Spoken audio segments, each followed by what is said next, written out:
Jalen Green is absolutely exposing the casual NBA fan. If you're like me, you've been aware of Jalen Green for a couple years. You think of him as this fast twitch, streaky scorer who struggles with his outside shot, struggles with turnovers, but man, when he gets going, kind of like a microwave, he can put the ball in the hoop.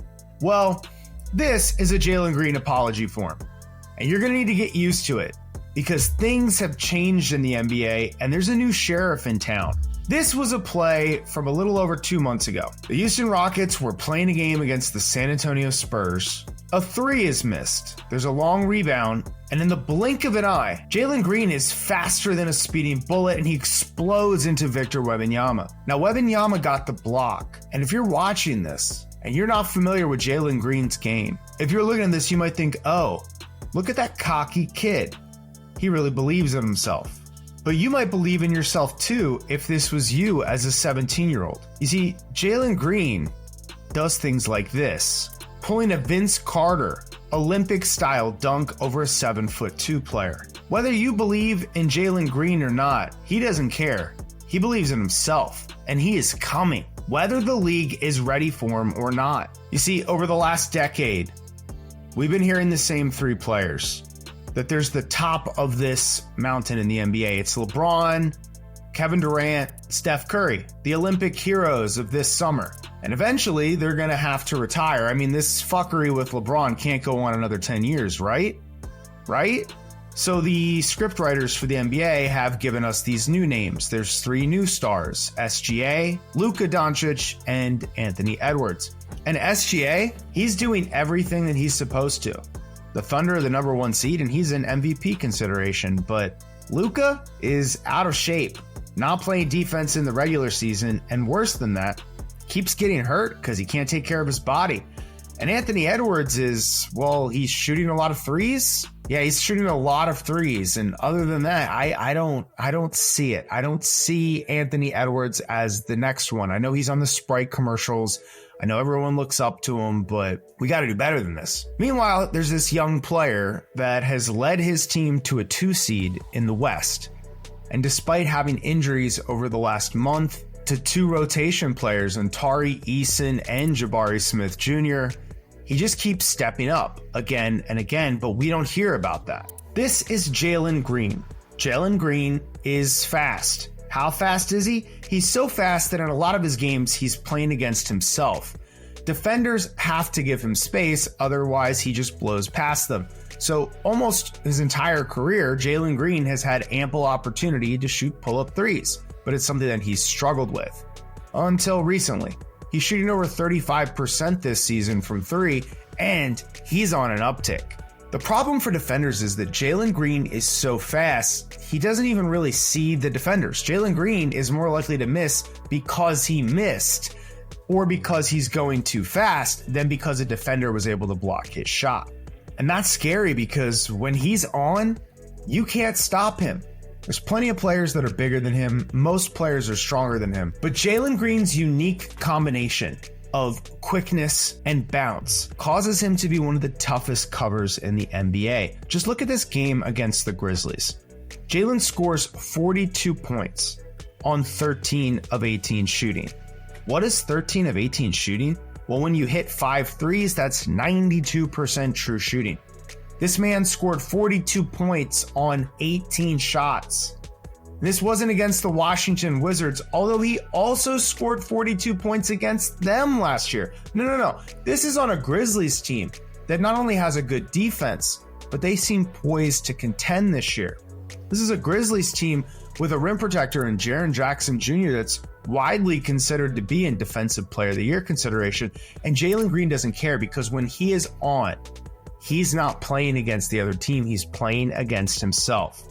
One of my favorite things about him is he just constantly smiles. Jalen isn't just young, he's got a youthful energy. He's playing basketball with a sense of joy and happiness that makes me remember being on the playground. And there's a lot of playground in his game. What Jalen Green is doing right now is absolutely insane. Over the last 7 games, he's averaging 30 points, 4 rebounds, and 2.7 assists. He's been playing like a top 10 player in the NBA for half of a month now. The question is this the new normal for Jalen Green, or is this another one of his hot streaks?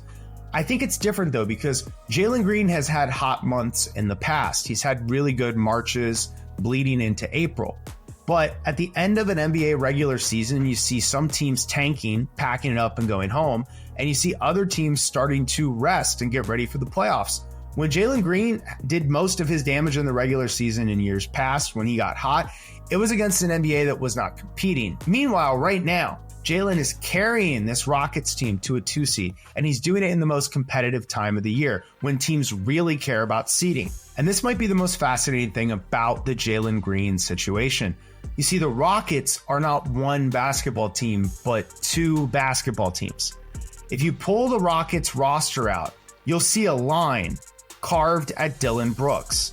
There's players 28 and older, and then there's players 25 and younger. Dillon Brooks, Aaron Holiday, Jock Landale, Jayshawn Tate, Fred VanVleet, Steven Adams, Jeff Green.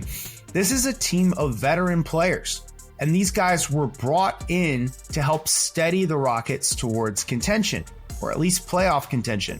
But there's an entire other team of youth. These are guys so young they could basically be playing college. Torrey Eason, Sengun, Jalen Green, Amen Thompson, Jabari Smith Jr., Cam Whitmore, and the rookie Reed Shepherd, who's incredibly talented, but just can't get into this rotation. All these guys are 23 or younger. These are top lottery picks with unbelievable talent, and kind of like what the Warriors tried to do 5 or 6 years ago when they said, we're playing on two timelines. And then they drafted James Wiseman and tried to develop him along with Steph Curry and Klay Thompson. Unlike the Warriors, who failed in their two-timeline experiment, the Rockets are doing it right. They brought in veterans on relatively short contracts, and now they have tradable assets, but all of this young talent. And I think Jalen Green is the one that was most often overlooked. We even did a video on this channel talking about Amen Thompson. There's been plenty of comparisons of Sengun to Nikola Jokic. But what about the Filipino player? What about the absolute scoring hot pocket that is Jalen Green? I think we've forgotten about him. And now, even though the pundits are not talking about him, Jalen Green is taking the NBA by storm. Is there anyone in the NBA that can stop Jalen Green? Well, one player thinks he can. Those environments, and see what Jalen did tonight. Unguardable, unless it's me. Tell him that. My, how things change so quickly in the NBA. One of the hardest parts about making YouTube videos for the NBA is you have to put your take up and then live with the consequences. There's a channel called Hoops Reference that dropped a video just 8 days ago called 4 NBA players that were expected to break out in 2025 but failed. And who's the third player? Jalen Green. But what I love is you go down to the comment section and it says, Jalen has improved in every area, including defense. This won't age well, buddy. Well, congratulations to 00 Tux Gibbon 11. Your comment did age well. I just have a question for my comment section. Get in there. Tell me, is this the new normal for Jalen Green, or is he just having another one of his hot streaks? NBA Trash Talk out.